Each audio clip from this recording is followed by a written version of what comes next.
On s'entraîne, hein. On peut faire, tu vois, genre comme ça. Dans ce moment, on fait un check. Regarde, tac, la main en arrière. C'est parti. Allez.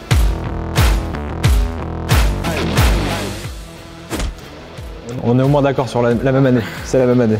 C'est déjà ça. Un peu compliqué, ça a été racheté, ils ont repris le nom du repreneur, mais en réalité c'est eux et c'est devenu une finition chez Skoda. C'est comme ça que je m'en rappelle.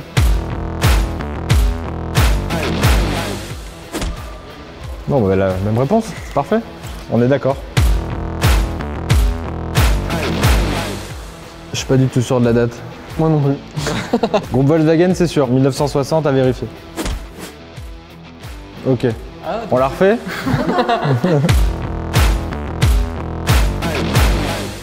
Donc moi j'ai mis avant-gardiste parce que je trouve que c'est une marque qui a de l'histoire, qui a des designs qui sont un petit peu intemporels. Moi j'ai mis solide, c'est une valeur qui est très recherchée par nos clients. Moi je pense que c'est la Fabia parce qu'en 2012 elle a connu une forte explosion de la demande. Moi j'ai mis l'Octavia parce qu'en France c'est vrai qu'on n'en vend pas beaucoup, mais par contre dans les autres pays, en Europe, ils sont plutôt friands de ce genre de carrosserie. Pas grave Hugo.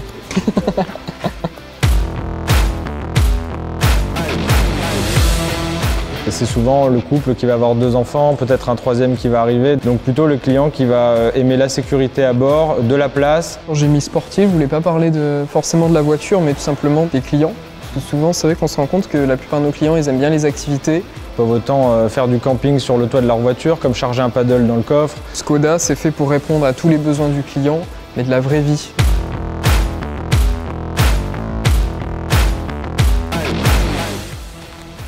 Ouais, bah oui. Mais moi je considère la conduite sportive comme étant un sport. Donc en rallye, Skoda est quand même présent, faut pas oublier ça non plus. C'est pas pour rien qu'il y a des modèles qui s'appellent Monte Carlo en finition. Moi j'ai mis le Tour de France. Bien que je sois pas passionné de vélo, c'est vrai que ça agite les foules à travers le monde.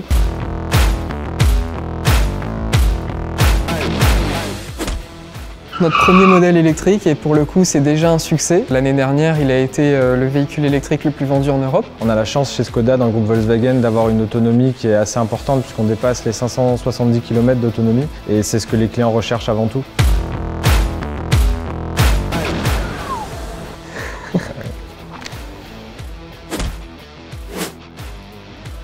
« 8 » du coup on n'y est pas.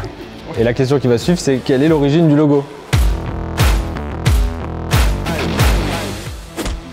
C'est que la flèche, c'était la flèche du progrès, du côté avant-gardiste, qui ressemble à des ailes. En tout cas, ça serait plutôt synonyme de liberté et de mouvement. Après, c'est vrai que l'histoire de l'Indien, c'était Emile Shkoda, pour le coup, qui était allé en Amérique du Sud. Ils s'en sont inspirés pour faire un symbole indien, donc avec une flèche et des plumes d'Indien. Mais il y a plein de rumeurs autour de ça.